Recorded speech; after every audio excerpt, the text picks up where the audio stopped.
मनुष्य के शरीर में भोजन का पाचन कैसे होता है। ठीक है, भोजन तो हम लोग करते हैं, वो तो देखते हैं कि मान लीजिए कि भोजन है और हम लोग खा लिए, मुंह में डालने के बाद तो कोई देखता नहीं कि कहाँ गया, कि देखते हैं निकाल कर देखते हैं कभी कभी कि अमाशय में बाकी छोटी हाथ में निकाल अपने छोटी हाथ में, तो जब हम मुंह में डालते हैं तब से लेकर, ठीक है ना, और जब तक बहिष्करण नहीं हो जाता है शरीर से भोजन, जो अनपचा भोजन होता है शरीर से जब उसको बाहर निकालते हैं तो उस प्रक्रिया को बहिष्करण बोला जाता है। तो वहां तक की प्रक्रिया, मुख में जब हम भोजन डालते हैं तो उसे अंतर्ग्रहण कहा जाता है। क्या कहा जाता है? अंतर्ग्रहण। अंतर्ग्रहण से लेकर के माने मुंह में भोजन डालने से लेकर के और जब तक हमारे शरीर से बहिष्करण नहीं हो जाता है तब तक की पूरी प्रक्रिया हम इसके अंतर्गत समझेंगे, उसे ही कहा जाता है पाचन।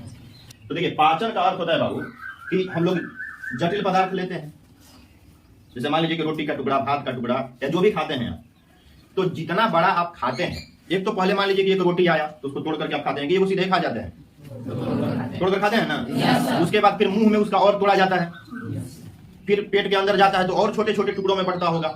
जब तक शरीर से बहिष्करण नहीं हो जाता है तब तक वो क्या होता रहता है? टूटता रहता है। यानी कि जटिल से क्या होता जाता है? सरल होता जाता है, महीन होता जाता है कि नहीं। अब समझिए कि हमारे पेट में कौन ऐसा चौकी है जो पीस पीस करके उसको एकदम धूरा जैसा बना देता है। सबसे पहले भोजन कहाँ डालते हैं हम लोग? मुंह में। तो मुंह में पाया जाता है क्या? दांत और जीभ। तो दांत क्या काम करता है? भोजन को छोटे छोटे टुकड़ों में बांटने का काम करता है, उसे महीन बनाने का काम करता है। आदमी जितना चबा करके भोजन करता है उतना जल्दी पचता है, इसलिए भोजन दांत से चबा चबा करके खाना चाहिए, डायरेक्ट नहीं।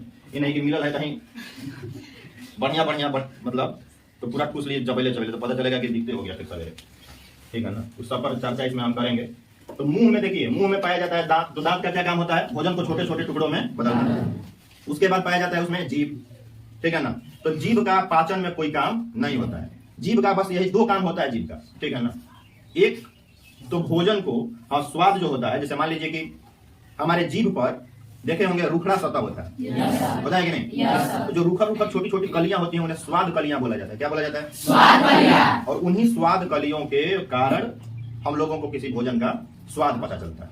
वो न रहे तो स्वाद, जैसे मान लीजिए कभी कभी आप लोग चाय पिए होंगे, चाहे गर्म पदार्थ, मुंह में जड़ जाता है, तो मुंहवा नहीं जड़ता है, जीभिया जड़ जाता है। उसके बाद कुछ देर तक रूखड़ लगने लगेगा, कौन चीज का स्वाद नहीं मिलता है। अब ज्यादा गर्म पीजिएगा मान लीजिए तो स्वाद कलियां क्या हो जाती हैं? थोड़ी देर के लिए जल जाती हैं, मुरझा जाती हैं, और उसके बाद स्वाद मिलेगा नहीं। तो उसका पाचन में कोई योगदान नहीं होता है। जीभ हम लोगों को किसी वस्तु का, किसी खाने वाले पदार्थ का क्या करता है? स्वाद का पता कराता है। और एक काम और करता है, उलटने पलटने का काम करता है, दांत के नीचे पहुंचाने का काम करता है कि नहीं। भोजन मान लो मुंह में डाल लो तो सब दबे तो नहीं डाल देवे के हाथ से, कटवट का डाइजेशन तो है नहीं, मुंह में डालते हैं, लेकिन दांतवा तो उसको कौन पहुंचाता है? जीभ पहुंचाता है। और जब कुचा जाता है तो हमें पता है कि चल है नहीं, और जो नहीं कुचाता है फिर उसको पहुंचाता है। उसके बाद घोटने में मदद करता है। पाचन में उसकी कोई ज्यादा भूमिका नहीं होती है। पाचन में भूमिका होती है जो आपके मुंह में बनता है, कौन सी? लार। जो लार बनता है उसकी होती है पाचन में भूमिका। देखिए, आदमी के मुंह में 3 जोड़ी लार ग्रंथियां पाई जाती है। कितनी जी? 3 जोड़ी। 3 जोड़ी क्या पाया जाता है? लार ग्रंथि। लार ग्रंथि कितनी पाई जाती है जी? 3 जोड़ी। कितनी जोड़ी? 3 जोड़ी। और ये लार छोड़ने का काम करते हैं। मनुष्य के मुंह में मतलब एक दिन में लगभग 1 से 1.5 लीटर लार बनता है। कितना? 1 से 1.5 लीटर लार बनता है, समझ रहे हैं ना। तो अब ऐसा नहीं कि मान लीजिए कि लार चुका चुका कर बोतल में भर लेना, एक वाली पी जाना 1.5 लीटर, तो ऐसा नहीं होता। ऐसा होता रहता तो फिर 3 जोड़ी लार ग्रंथियां पाई जाती है मनुष्य के। मान लीजिए कि एक दिन में लगभग कितना लार बनता है? 1 से 1.5 लीटर। हाँ, 1 से 1.5 लीटर। यार कैसे लिखते हैं? 1.5 या पूर्णांक में भी लिख सकते हैं। तो इतना लार बनता है मनुष्य के मुंह में लगभग। जरूरी नहीं 1 से 1.5 लीटर का मतलब कि उसके बीच में बनता है। अब देखे होंगे फिर छोटी छोटी लड़कन में ढेर लार बनेगा, लार चुगाते रहना। उसका क्या कारण है हम बताते हैं। अब देखिए, जो लार बनता है ना, उसमें क्या होता है कि 3 तरह के एंजाइम पाए जाते हैं। लार में 3 तरह के कौन कौन? देखिए, तो लार में 3 तरह के एंजाइम पाए जाते हैं। कौन कौन बाबू? बोलिए तो थोड़ा आप लोग। लाइसोजाइम, टाइलिन और म्यूकस। ये कहाँ पाए जाते हैं? लार। तो लार तो मनुष्य के मुंह में बनता है। तो जब भोजन मुंह में रहता है तब ये तीनों उसमें क्या हो जाते हैं? मिल जाते हैं। और इनका काम क्या है थोड़ा देख लीजिए। तो लाइसोजाइम जो है ये काम करता है कीटाणुओं को मारने का, ठीक है ना। जैसे कहने का मतलब ये है, देखिए प्रकृति ने, गॉड ने कितना बढ़िया से बनाया है इस सिस्टम को, है कि नहीं। हम लोग जो भी भोजन करते हैं उसमें बहुत सारे कीटाणु चले जाते हैं। चाहे मान लीजिए कि छोटे छोटे जो बच्चे होते हैं नीचे घूमते रहते हैं, है कि नहीं? माटी उठा करके खा लेगा, कुछ मुंह में डालता है, लड़का सब कुछ उठाएगा तो सीधा कहाँ डालेगा? मुंह में डालेगा, पता है कि नहीं? छोटा छोटा बच्चा को आप देखना मुंह में डालेगा, कुछ मुंह में डाल लेता है पर्सन। अब मान लीजिए कि हम लोग भी हाथ गंदा रहता है तो अभी कुछ खा लेते हैं, हमेशा साबुन से हाथ धोकर खाते हैं। मान लीजिए कि प्रसादी वरसादी खाना है, दो अटन दे मार जाए, है कि नहीं? हाथ गंदा है क्या है? अच्छा, मजदूर को आप काम करते हुए देखे होंगे, ठीक है ना? ये वो खैनी बना रहा है मान लीजिए, ठीक है ना? आई मान लीजिए किसके हाथ में धूरा माटी लगा है, सर देंगे हमारेगा भाई डिब्बे हमारे कब दबा ले, तो मान लीजिए कि जो जीवाणु होंगे वो जाएंगे कि नहीं जाएंगे? तो उन जीवाणुओं को मुंह में ही मार देने का काम कौन करता है? एंजाइम। इसका काम है कि सूक्ष्म जीव जो भी कीटाणु भोजन के साथ जा रहे हैं मुंह में, उनको क्या क्या कर दिया जाए? खत्म कर दिया जाए, उनको मार दिया। तो लाइसोजाइम क्या करता है? जीवाणुओं का नाश करता है, इसलिए इसको जीवाणुनाशी भी बोला जाता है। क्या बोला जाता है? जीवाणुओं का क्या कर देता है? नाश कर देता है। तो लाइसोजाइम कहाँ पाया जाता है? लाइसोजाइम। और ये तीनों है क्या? एंजाइम है। क्या है? एंजाइम। इसीलिए आप लोग देखिएगा बाबू कि बच्चों में लार ज्यादा बनता है, देखे हैं ना? तो प्रकृति ने देखिए, ईश्वर जो है ना बहुत बड़ा साइंटिस्ट है, उसको पता है कि कौन बच्चा मुंह में उठा कर डालेगा, इसलिए उसमें लार ज्यादा बना दो, तो हमेशा लार चुएले रहता है कि नहीं? कितना तो बढ़ के हो जाता है तो वो चुएले रहता है, सूतेगा तो वो कर देगा डेली नहीं होता है। तो लाइसोजाइम ये जीवाणु का नाश करता है। अब आ गया कौन सी बाबू? टाइलिन। टाइलिन का क्या काम है कि यह, जैसे मान लीजिए कि हम लोग खाना खाते हैं तो उसमें जो कार्बोहाइड्रेट होता है, जैसे आप ये पोषक तत्व है, कार्बोहाइड्रेट हो गया, वसा हो गया, प्रोटीन हो गया, ये सब क्या है? पोषक तत्व। तो जो कार्बोहाइड्रेट होता है ना, जैसे कार्बोहाइड्रेट का मतलब सिंपल भाषा में हम बोले तो जैसे कोई भी अनाज आप खाते हैं, जैसे आप लोग आटे का रोटी खाते होंगे, आटा पिसाता है तो गेहूं के ऊपर का जो छिलका होता है ना, वो तो पिसाता है उसमें।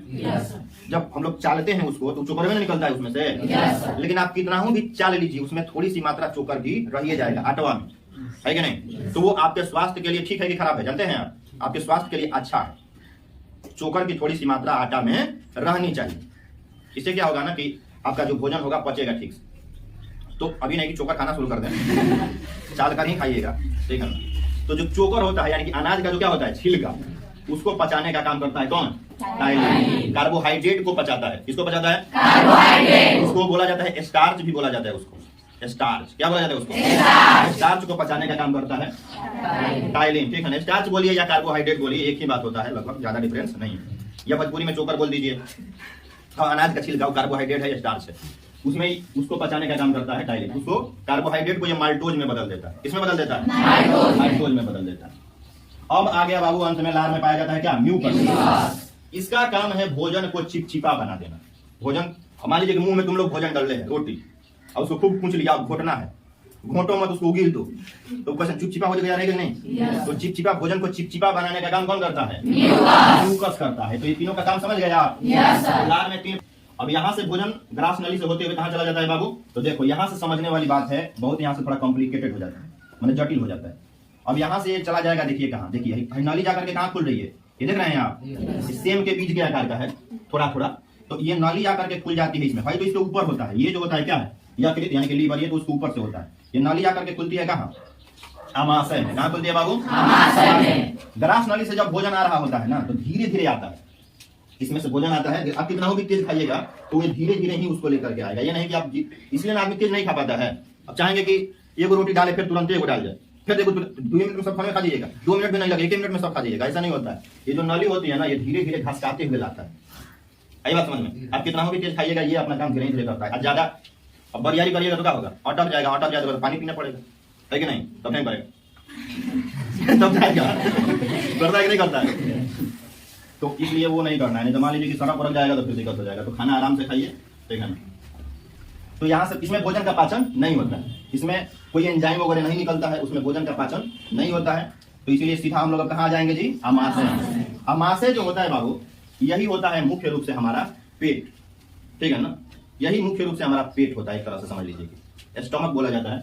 इसमें क्या होता है कि आमाशय में भोजन सबसे ज्यादा देर तक रहता है, और ये हमारे बाएं तरफ होता है। हमारे पेट में किस तरफ होता है?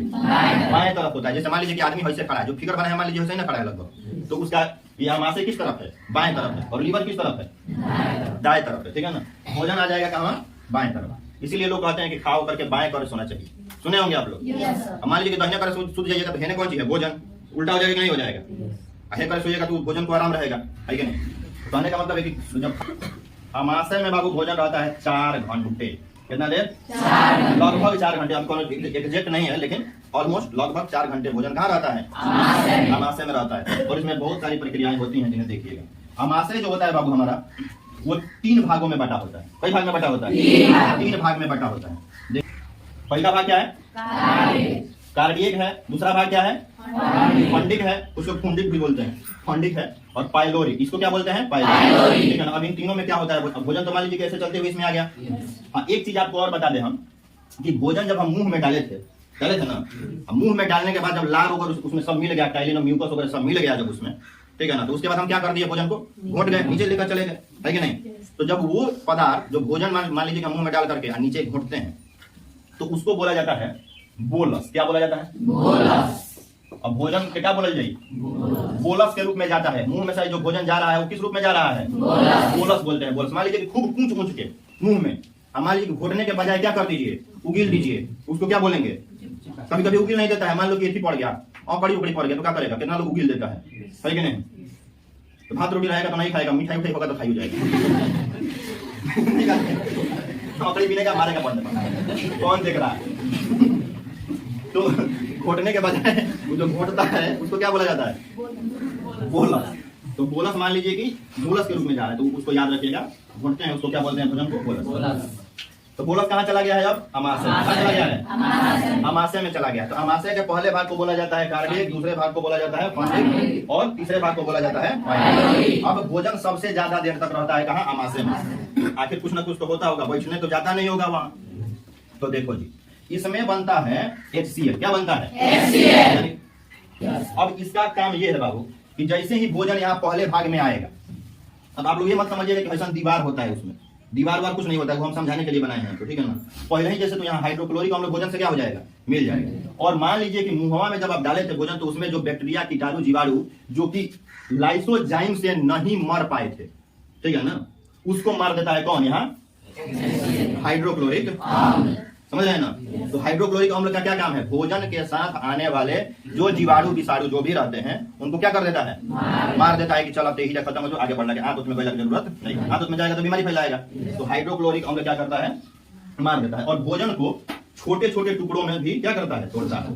छोटे छोटे टुकड़ों में तोड़ने का भी काम करता है। और लेकिन मुख्य काम है जीवाणुओं को क्या कर देना? मार देना। उसके बाद भोजन आ जाता है कहाँ पे? दूसरे भाग में, जिसे क्या कहा जाता है? फंडिक। फंडिक में बाबू यहाँ पर पाए जाते हैं छोटे छोटे ऐसे, इसकी जो सतहें होती है ना, इस पर छोटे छोटे अंकुर जैसा पाया जाता है। अब भोजन जब यहाँ से आगे बढ़ेगा, इसमें बढ़ेगा आगे की तरफ, तो भोजन इस पर रगड़ करेगा। तो जैसे रगड़ करेगा भोजन और क्या होता जाएगा? टूटता जाएगा। हाइड्रोक्लोरिक अम्ल मिल गया। अब भोजन इस पर रगड़ करके आएगा तो क्या होता जाएगा? टूटता जाएगा। इसको बोला जाता है रूजी। इसको क्या बोला जाता है? रूजी बोला जाता है। रूजी। समझ रहे हैं ना। कभी कभी देखे होंगे कौन कौन आदमी मान लीजिए कि दिन भर खाइबे ना करे तब तो भोजन जेबे ना करेगा, ठीक है ना। तो रूजी क्या हो जाएगा? टाइट टाइट होकर के खड़ा हो जाता है, ठीक है ना। इसको तो भोजन मिला नहीं, तब आदमी कब बैठे उठेगा ना तो लगेगा पेट में चूफन हो रही है। पेट में क्या हो रही है? चूफन। इसमें भोजन बहुत देर तक रहेगा और वो उसको छोटा छोटा रूप में क्या कर देगा? तोड़ देगा। छोटा छोटा रूप में तोड़ करके और आगे बढ़ाएगा धीरे धीरे। तब वो भोजन कहाँ आ जाएगा? किस भाग में? पाइलोरिक में। कहाँ जाएगा? पाइलोरिक में। किसके भाग है ये? अमाशय। फंडिक, पाइलोरिक किसके भाग है? अमाशय। अब लास्ट भाग में आ जाएगा। तो ये जो होते इसके दीवारों से, ये दीवार का मतलब समझते हैं ना, दीवार का मतलब घर का दीवार मत समझ लीजिएगा। हाँ, ये जो दीवार है, वही वाला बात बता दें। पाइलोरिक से निकलता है, पहले तो निकलता है जठर रस। क्या निकलता है बाबू? जठर रस। यहाँ से समझाते हैं थोड़ा और ज्यादा समझ में आएगा। जठर रस निकलता है। क्या निकलता है? जठर रस। और जठर रस में 2 तरह के पाए जाते हैं हार्मोन, यानी कि एंजाइम। हार्मोन है क्या? एंजाइम। उनका नाम होता है रेनिन और पेप्सिन। जठर रस, यहाँ से क्या निकलता है? जठर रस। और जठर रस में 2 तरह के एंजाइम पाए जाते हैं। कौन कौन? रेनिन और पेप्सिन, ठीक है। अब मान लो भोजन के साथ प्रोटीन भी तो जाता है, कार्बोहाइड्रेट वसा सब जाता है। अब यहाँ देखो, रेनिन जो है, दूध पीते हैं आप लोग? तो रेनिन क्या करता है कि दूध को पचाने का काम करता है। दूध में जो उपस्थित होता है प्रोटीन, उसको पचाने का काम कौन करता है? रेनिन। याद रखिएगा, दूध में उपस्थित प्रोटीन को पचाने का कार्य करता है रेनिन। रेनिन क्या है? तो एक एंजाइम है जो कहां से निकलता है? तो जठर रस से निकलता है। जठर रस कहां पाया जाता है? अमाशय। अमाशय के पाइलोरिक वाले भाग में पाया जाता है। बहुत डीपली पढ़ा रहे हैं आपको, ठीक है ना। तो रेनिन क्या करता है? दूध में उपस्थित प्रोटीन को पचाने का कार्य करता है। और देखो छोटे बच्चों में, छोटे छोटे बच्चों में हम लोगों से ज्यादा रेनिन प्रवाहित होता है। हमनी में ज्यादा रेनिन ना बनेला, छोट लड़कन में ज्यादा रेनिन बनेला। का है? क्योंकि छोटे जो बच्चे होते हैं ना हमेशा दूध ही पी करके रहते हैं, है कि नहीं? उनका आहार ही है क्या? दूध।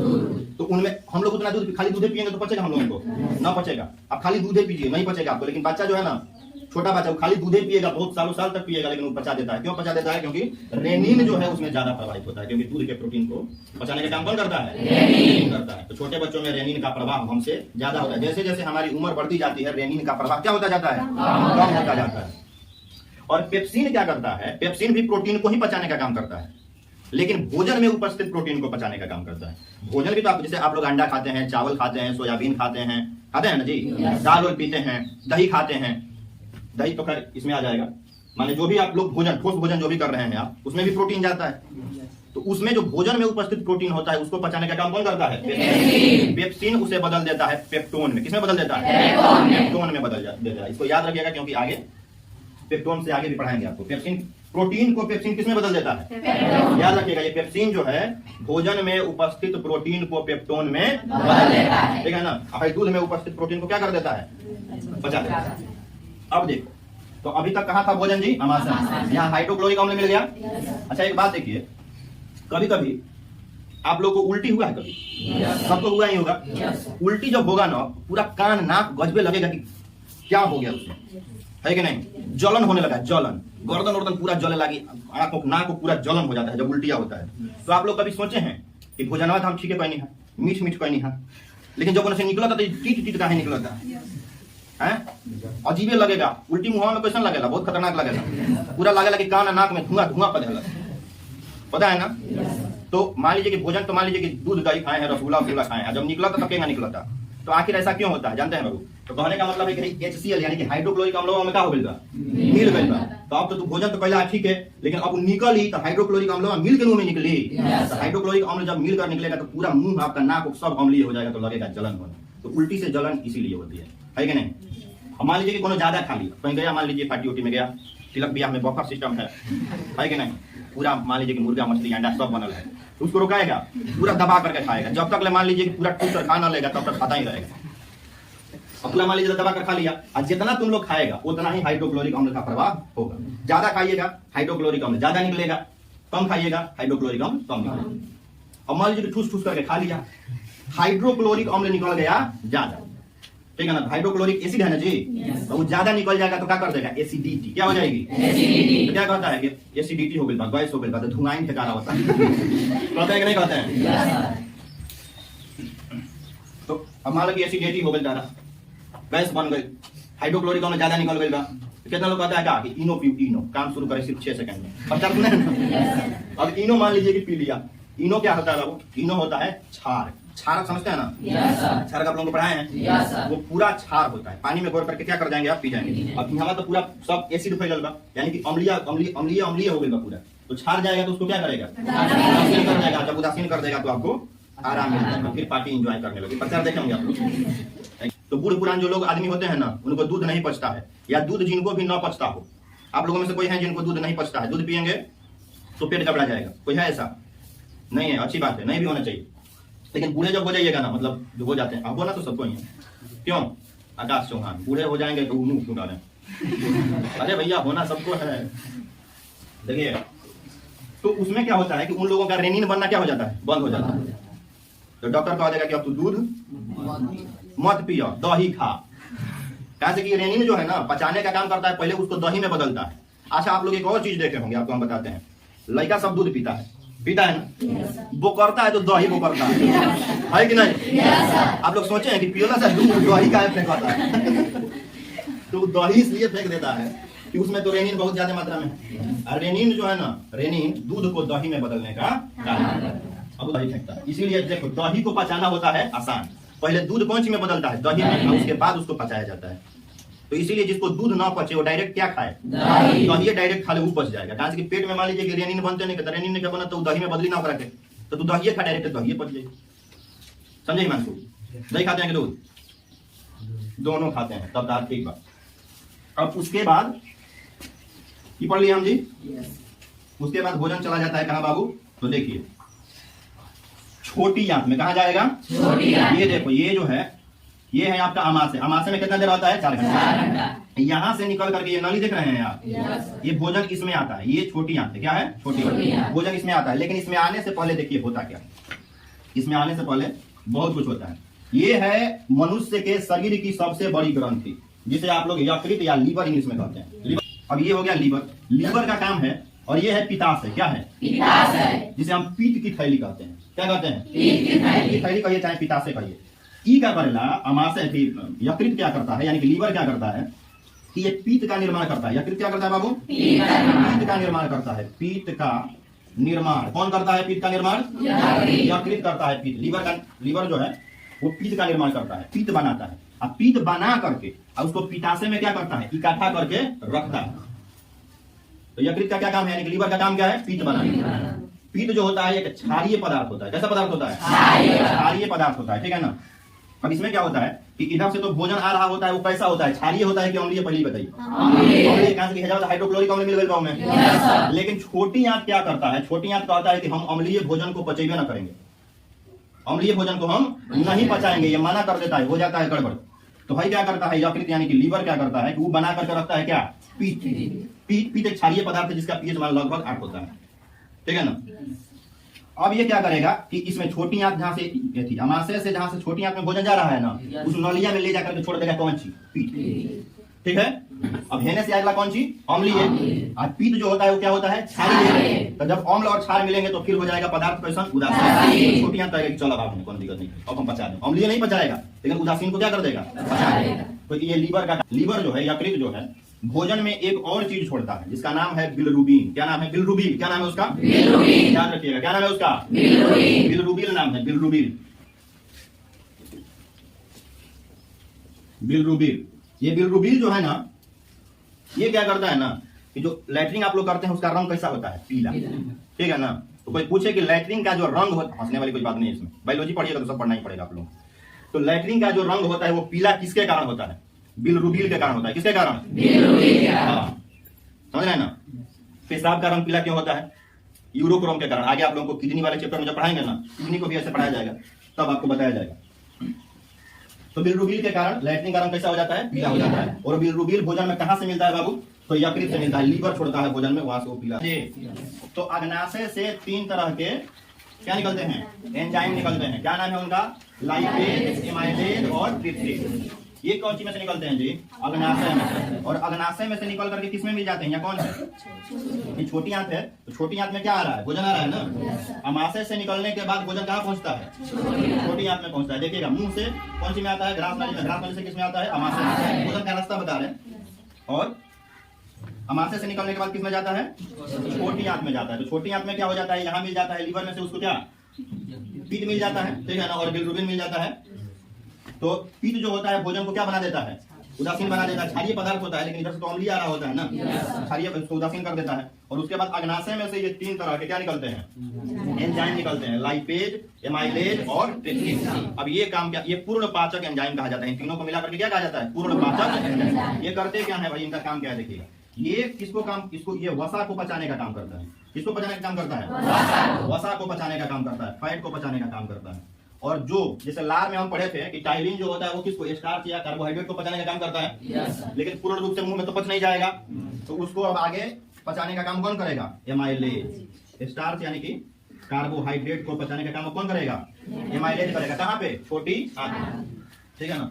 और ट्रिप्सिन क्या करेगा? देखो यहां समझो, यहां पे एक निकल रहा था क्या एंजाइम, उसका नाम क्या था? पेप्सिन। पेप्सिन और रेनिन निकल रहे थे। देखिए हमारे शरीर में पचने में सबसे ज्यादा टाइम लेता है प्रोटीन।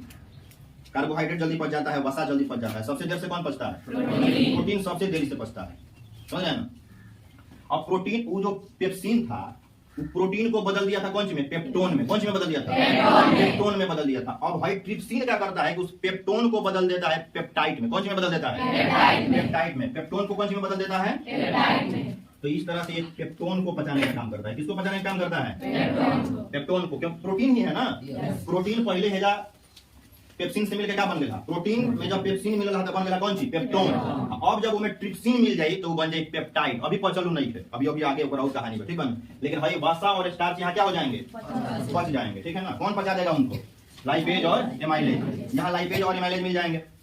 अब भोजन धीरे धीरे यहाँ से क्या होगा? आगे बढ़ेगा। ये छोटी आंत है, क्या है? कहने के लिए ये छोटी आंत है, लेकिन ये सबसे लंबी संरचना होती है, ठीक है ना। मुर्गा उर्गा कटाता है तो देखा है तुम लोग? खींचता है पाइप जैसा संरचना, देखे हैं कि नहीं? वो सब जीव में पाया जाता है। वही कौन सी है? छोटी आंत। कहने के लिए छोटी आंत है, स्मॉल इंटेस्टाइन है, लेकिन होता है बहुत लंबा, रसरी जैसा संरचना होता है। इसमें जो होता है ना, भोजन पूर्ण रूप से क्या होता है? पचता है। भोजन इसमें धीरे धीरे धीरे धीरे क्या होता है? चलता है। देहात के लोग इसी को पचौनी कहते हैं। ये पचौले बती पचौनी हो, ठीक है जी। अब देखो इसमें जो ये रस्सी जैसी संरचना दिखाई दे रही है, तो इसको इसके पहले भाग को क्या कहेंगे? ग्रहणी। दूसरे भाग को जेजुनम, और लास्ट वाले भाग को क्या कहेंगे? इलियम कहेंगे, ठीक है ना। हाँ, एक चीज हम आपको बताएं, जैसे मान लीजिए कि मुंह से जब हम भोजन को पहुंचाए थे कौन सी में? आमाशय में, तो उसको क्या कहा जाता था? बोलस। क्या कहा जाता था? बोलस। अब देखो जब वो आमाशय से छोटी आंत में पहुंचेगा तो वही भोजनवा का नाम हो जाएगा बाबू काइम। क्या हो जाएगा? काइम हो जाएगा। क्या हो जाएगा? अब भोजन जब भेजा से हेमे चल लगा तो काइम कहली। कौन सी कहली? काइम। पहले वो भोजन वाला हेमे चलता, हेमे अंत का वाला बोलस, आएगा से जब आगे बढ़ी तो क्या होगी? काइम। काइम कहली, ठीक है, याद रखिए। अब देखिए ये तीन जो होते हैं, ग्रहणी, जेजुनम और इलियम, तीन भाग होते हैं। तो छोटी आंत का मुख्य कार्य क्या होता है बाबू? भोजन से जितने भी विटामिन है, प्रोटीन है, वसा है, चाहे जो भी हमारे शरीर के लिए आवश्यक चीज है, जो भोजन से क्या कर लेना है? हमको ग्रहण करना है, उसको शरीर में रख देना है, शरीर से उसको बाहर नहीं निकालना है। तो उसका काम करता है कौन? छोटी आंत। उसको कहा जाता है अवशोषण। छोटी आंत का क्या काम होता है बाबू? अवशोषण। छोटी आंत क्या काम करता है? अब अवशोषण का मतलब आप लोग थोड़ा समझ लीजिए। अवशोषण का मतलब होता है कि भोजन में जो भी अच्छे चीज है, जैसे आप लोग भोजन करते हैं तो आप ध्यान रखते हैं ना कि हमारा प्रोटीन मिले, विटामिन ए मिले, विटामिन बी मिले, ये सब का तो ध्यान रखते हैं आप। तो ये जितने विटामिन हैं, प्रोटीन, वसा, कार्बोहाइड्रेट, जो भी चीजें हैं जो शरीर को जरूरत है, तो भोजन के माध्यम से तो ही हम ले लेते हैं ना। तो छोटी आंत का जो इलियम भाग होता है, जेजुनम तो कुछ नहीं करता। जेजुनम का काम है खाली भोजन को क्या करना? फैलाना। ग्रहणी भी क्या करता है? उसको क्या करता है? फैलाता है। हालांकि यहाँ थोड़ा बहुत पाचन भी होता है। और जेजुनम उसको क्या करता है? फैलाने का काम करता है, छितराने का काम करता है। और इलियम क्या? इलियम जो होता है इसमें समझ, इलियम का मतलब क्या होता है कि ये छोटी आंत का जो अंतिम भाग होता है, जो हमारा बड़ी आंत से जुड़ा होता है, उसको बोला जाता है कौन सी? इलियम। क्या बोला जाता है? इलियम। तो इलियम में छोटे छोटे अंकुर जैसे होते हैं, बात समझ रहे हैं? इलियम में होता है, ऊपर नहीं होता है, निचले भाग में होता है, मतलब लास्ट वाले भाग में होता है। इस पर छोटे छोटे हैंगा निकल रहेगा, उसको क्या बोलते हैं? ना, उसको इलियम नहीं बोलते हैं, उसको बोला जाता है विलाई। क्या बोला जाता है? विलाई बोला जाता है। विलाई, कुछ लोग विली बोलते हैं, लेकिन हम इसको विलाई बोलते हैं, क्योंकि विलाई जैसा दूध जो पीता है ना, विलाई है, विलाई। तो इधर से जब भोजन आएगा बाबू, तो अब इस पर से जब भोजन जाएगा ना, तो ये जो अंकुर खड़े हैं, जिसे हम क्या कहते हैं? विलाई कहते हैं। ये जितने भी अच्छे अच्छे चीज उसमें होंगे, जैसे मान लीजिए कि कोई भी विटामिन वगैरह है, तो उनको क्या कर लेगा? खींच लेगा, और खींच करके उसको अब रख लेगा, उसको आगे नहीं बढ़ाएगा, यानी कि उसको क्या कर लेगा? अवशोषित कर लेगा। इसीलिए छोटी आंत का मेन काम क्या होता है? अवशोषण। यानी कि जो भी हमारे पोषक तत्व हैं उनको खींच लेना है, उनको अवशोषित कर लेना है भोजन में से। अब बाकी जो भोजन है जिसका शरीर को जरूरत नहीं है, उसको धीरे से क्या कर देना है? आगे बढ़ा देना है कि जाओ, समझ रहे हैं ना।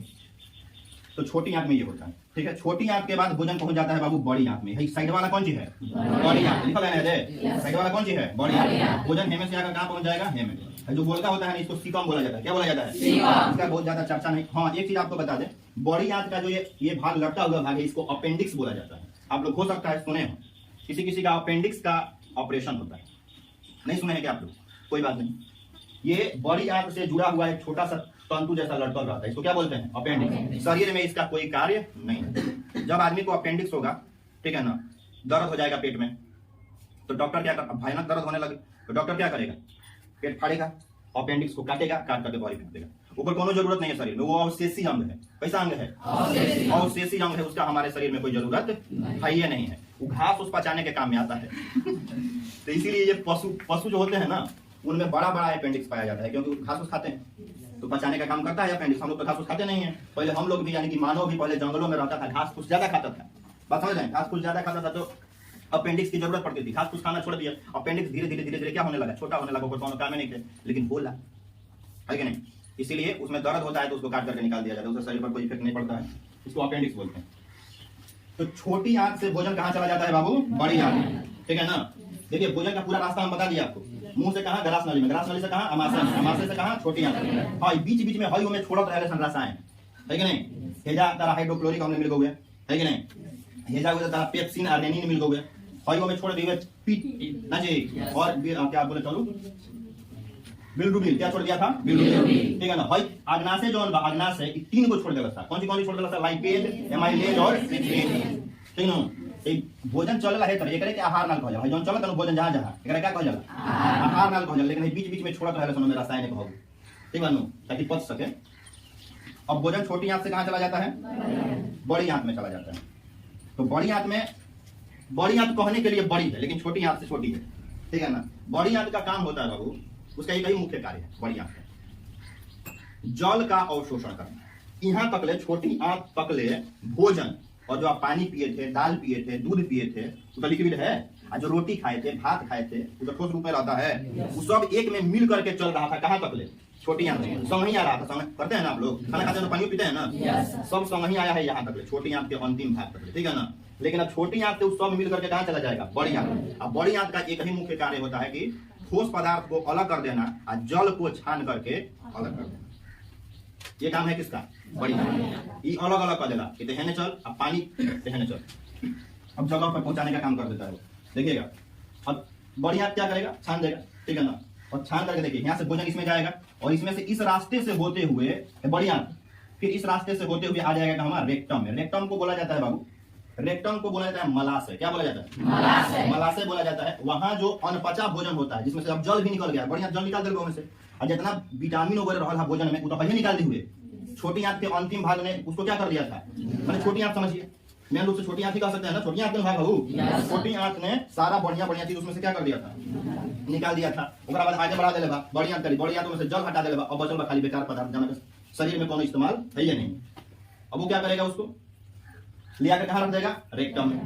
रेक्टम में रख देगा, और रेक्टम के रास्ते धीरे धीरे जब जब आपको लैट्रिन लगेगा, लैट्रिन के रास्ते से बाहर निकल जाएगा। इस प्रक्रिया को बोला जाता है बहिष्करण। क्या बोला जाता है? बहिष्करण। शरीर से आपका गंदा पदार्थ बाहर निकल जाता है, अनपचा भोजन बाहर निकल जाता है, जिसकी शरीर को आवश्यकता नहीं होती है। इस प्रक्रिया को बहिष्करण बोला जाता है। समझ रहे हैं ना? अब देखो, मुंह में आप भोजन डाले थे, उसको क्या बोला जाता है? अंतःग्रहण। क्या बोला जाता है? जो विलाई है ना, ये जो पोषक तत्वों को अवशोषित करता है, उसको स्वांगीकरण बोला जाता है। क्या बोला जाता है? स्वांगीकरण। जब अनपचा भोजन जिसकी जरूरत नहीं वो शरीर से बाहर निकल जाता है तो उसको बहिष्करण बोला जाता है, ठीक है? अच्छा, कभी कभी एक चीज और बता दें, जब आप खाना खाते होंगे ना, खास करके भात जब खा लेंगे, पूरा दबा कर चहल कर जब खा लेंगे तो नींद आने लगता है। होता है ऐसा आपके साथ? क्यों आता है जानते हैं? क्योंकि भोजन जब आप कर लेंगे ना, तो भोजन, पेट जो है भोजन को क्या करने में लग जाएगा? पचाने में लग जाएगा। और पचाने के लिए उसको क्या चाहिए? ऊर्जा, एनर्जी, ऊर्जा चाहिए होगा। तो वो ऊर्जा शरीर के सारे भागों से खींचने लगता है। आपके दिमाग से भी ऊर्जा को क्या करेगा? खींचेगा। कौन खींचेगा? पेट। आपके बॉडी से, आपके हाथ पैर से, आपके दिमाग से क्या करेगा? ऊर्जा को खींचेगा। ऊर्जा कहाँ लगा देगा? भोजन को पचाने में। तो जब आपके दिमाग से खींचेगा ना ऊर्जा, तो आपका दिमाग थकने लगेगा और लगेगा भंगान, और लगता है नींद लगेगा। समझ रहे हैं ना? तो भोजन को पचाने में ऊर्जा लगती है, पेट खींच लेता है सारा देह में का ऊर्जा इधर उधर से, इसीलिए थोड़ा सा नींद आने लगता है आदमी को खाना खाने के बाद। होता होगा आपके साथ भी ऐसा? तो ये रहा भोजन का पाचन। समझ गया ना? भोजन का जो आहार नाल होता है वो मुंह से शुरू होकर के कहां तक जाता है? रेक्टम तक जाता है। और इस पूरे आहार नाल की लंबाई जैसे मुंह बा, ग्रास नली बा, अमाशय बा, छोटी आंत बा, बड़ी आंत बा और रेक्टम बा, एक पूरा लंबाई होखेला लगभग 32 फीट, यानी कि लगभग 10 मीटर। 32 फीट समझते हैं? 32 फीट यानी कि लगभग 10 मीटर के आसपास पूरे आहार नाल की लंबाई होती है, मैंने मुंह से लेकर के और रेक्टम तक, ठीक है ना? कि पूरी लंबाई कितनी होती है? लगभग 32 फीट, लगभग 10 मीटर। मीटर में 10 मीटर। तो इसमें आपको कोई दिक्कत है जी? समझ में आ गया पूरा भोजन का? भोजन का पाचन कर लिया ना आप लोग? चलिए, ठीक है फिर।